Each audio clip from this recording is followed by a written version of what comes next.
Hi there, you're listening to Commissioning Conversations, the podcast brought to you by Broadcast Intelligence.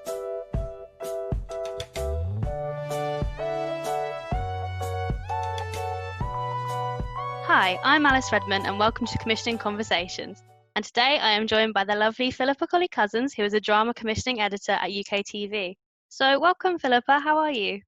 Hey, hi Alice, I'm absolutely fine, ready to talk to you, ready and willing. Lovely, that's what we like to hear. So, you've recently announced your third commission for Alibi, the Diplomat, and I wondered if, just to start us off, you could talk me through the commissioning process of that. I presume some of the finalisations would have been happening sort of as we entered lockdown or throughout lockdown. So what was that like for you? Yes, I'm really excited about the Diplomat, written by Ben Richards. It was a very busy lockdown period for me. We were delivering We Hunt Together, which episode 5 and 6 weren't in the building at the time. So it was kind of figuring out how we could get post to work and to get that show in the building, which was pretty lucky we did, because not only did it go out on our channel on May the 27th, but then it's also gone out on the States and Showtime on August the 9th. So, you know, that was great, and it's sort of fundamental to the strategy to keep on delivering drama.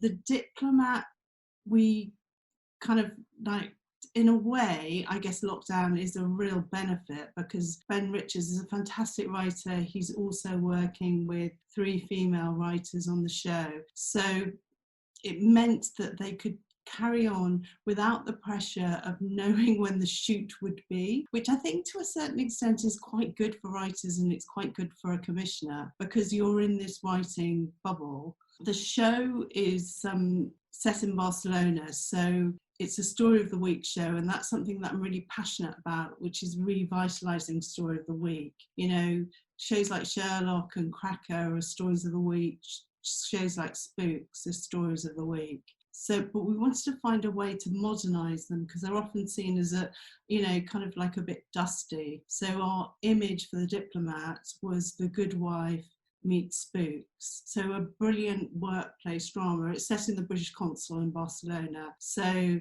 Laura, our heroine, and Alba, the vice consul, they're very young. You're kind of 31, 32 when you get a job like that. And you have a lot of responsibility sorting out kind of like murders, people seeking asylum, drug running, people falling off balconies, people getting arrested in football matches.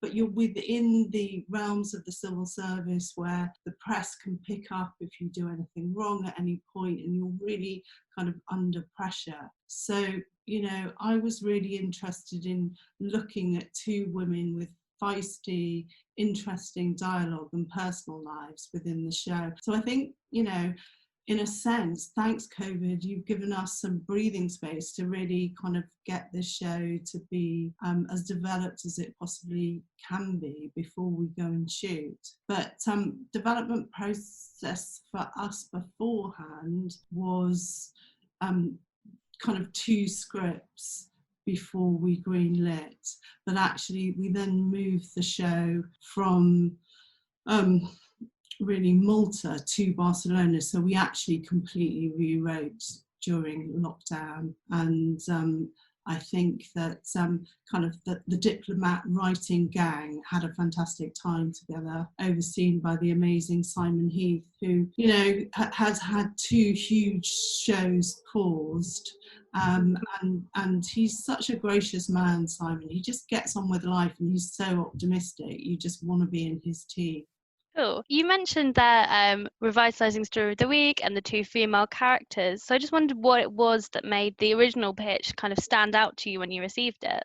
Yeah, it wasn't a pitch actually. It was a script, and I can remember I was upstairs in the office reading it, and I just felt that it had that right combination between having a Spooks type background story that takes you through 6 episodes. So you're kind of learning about an undercover operation, and I won't give it away because it truly is interesting. A lot of research has gone into it. And I think that it's true, but I don't think you've heard it before. And most things you find as a commissioner that you kind of heard them before, so it's very difficult to find original backgrounds. I think the foreground is, you know, for me, it was a British institution abroad. So, you know, we've had Downton, we've had the Crown, which have shown you that you can look at the human experience through institutions and through very British institutions. And I think the civil service, the Foreign Office abroad, is one that I think will not disappoint, because, you know, it shows a workplace drama under pressure somewhere else. And I think there's something very modern about that. And that's the problem with Story of the Week, is that they often aren't very modern, and they often aren't very surprising.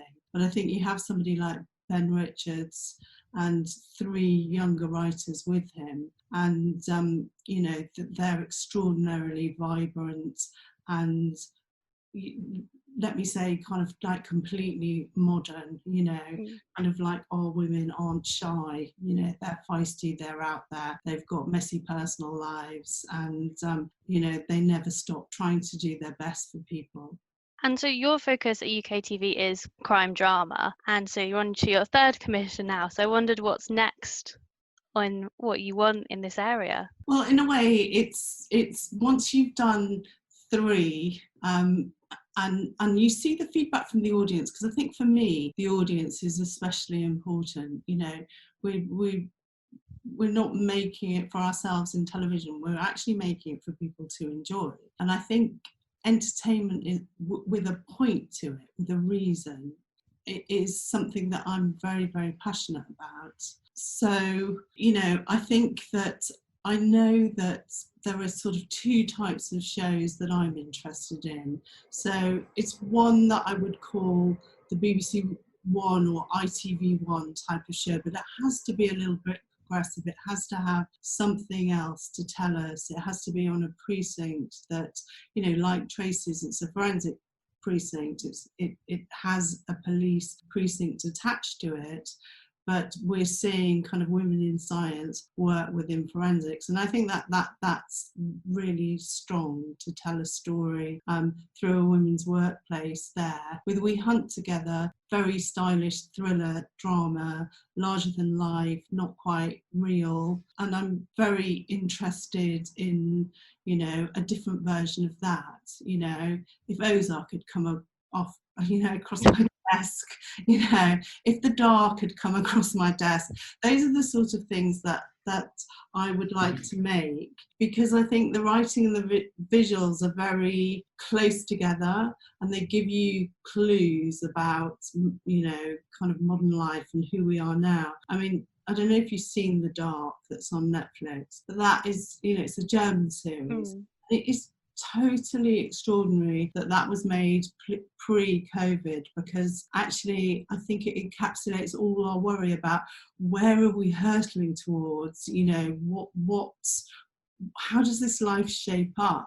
And I think drama needs to answer those questions. And, you know, we have stepped through into a different world, haven't we? I mean, you know, you always sort of feel that an era changes, and you'll know why, and it's normally around a relationship busting up or a friendship busting up or something like that. But I think, you know, now we're all changing, we're all kind of like stepping into a new world together. And although I don't think necessarily that stories will change, I think there is permission to write, you know, sort of deeper narratives. I like complicated stories, not to watch, because visually I think they should be really well directed, so they're very easy to watch, but I think they need to have 3 or 4 layers to them. And, you know, for those layers to be a bit like a perfect acetate over each other, so that you understand everybody's narrative at any point. I think something like The Dark does that.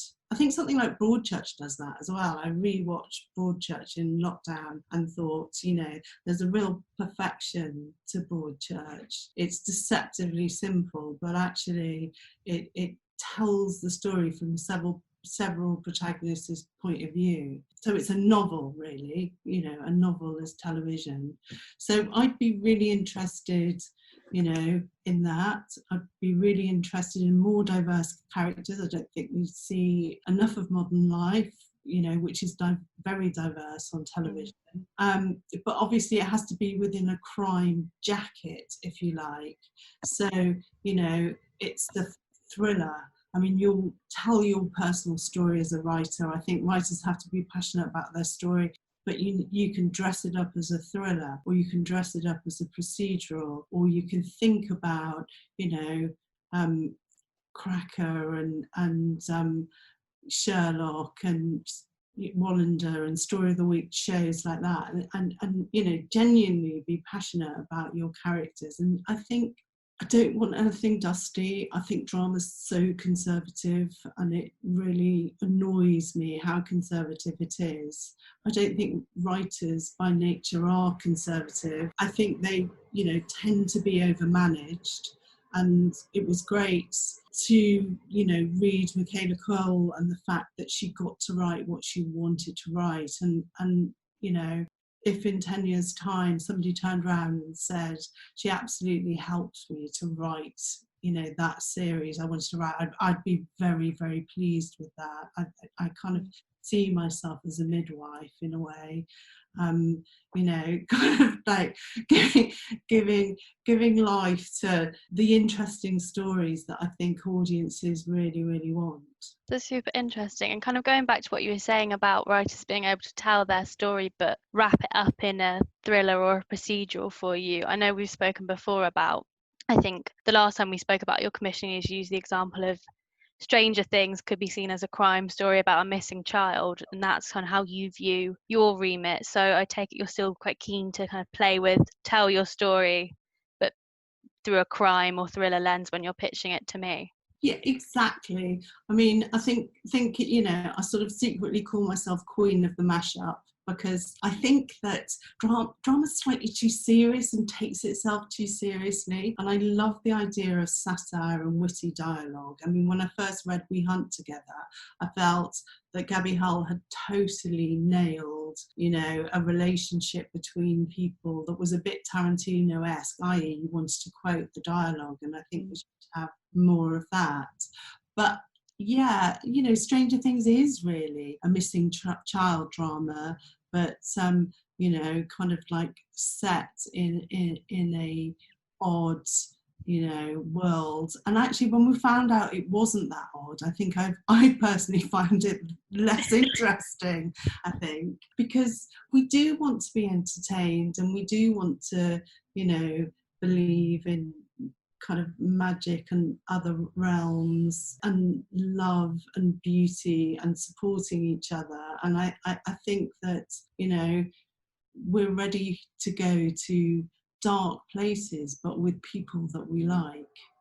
Moving on slightly from that, I think we also touched on it a bit earlier, but yeah, there's a lot of things going on in the world at the minute. There's coronavirus, there's the Black Lives Matter movement, there's a lot of really big issues in the world right now. And do you think this will change the stories, to change the type of stories that people want to tell, and also change the stories that people want to watch? I think when big things like this happen, it is a shake-up and it is a wake-up. We don't have all the time in the world. We are fragile. We have a lifespan. We're human. We perhaps have been obsessed with superficiality, celebrity, the surface of things. And maybe I think, I imagine little light bulbs going off in writers' heads all over the world going, no, I'm actually going to sit down and write something that is entertaining, truthful, and on a precinct or a situation that you've never seen before. And I feel really optimistic that some of those amazing scripts will find their way to me, and that people have watched box sets during lockdowns. They're much more educated about television series because they've watched a lot more television. And I think that does help writers hone their craft. And I can imagine that there are all sorts of interesting people that I don't know the name of at the moment, but will find their way to me over the next year. And they will have some truly original things to offer, but the craft will be right, because, you know, there's no point in a writer just having a brilliant idea. They have to think about how to write it, how to structure it, what they want to say.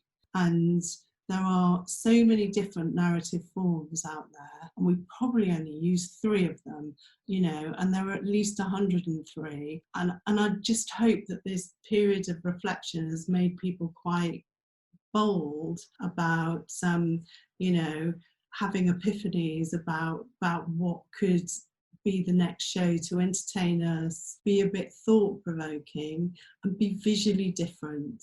You know, because it's not just the writing, it's how we're going to make these things, how we're going to get the directors that have sat at home for ages now and deserve to go kind of like out there and, you know, make us something fantastic. And I love the idea that maybe we've all had a rest and we needed a rest, and now we'll get going, beavering away and make the fantastic next shows, and that we're going into a golden decade now. That sounds absolutely brilliant. And for anyone that's listening that thinks, oh, I have got this new idea for the new golden decade, how should people pitch to you? Well, you can send, you know, an idea, you know, which is just on one side of paper, or a treatment or a script if you have it. The easiest way for me to say now is submissions at uktv.co.uk, and that finds its way to me. You know, I read everything. It's lucky that I don't need much sleep, and I am a bit of a, you know, I am somebody who's passionate about this area, so I do actually read everything, and you know, it will get to me, and you will get a response, and we'll start a dialogue. Nice. And I know you mentioned Broadchurch earlier, but just to finish up, I want to know, what's been your lockdown box set go-to? I think it's got to be Ozark, really. You know, or is it The Dark?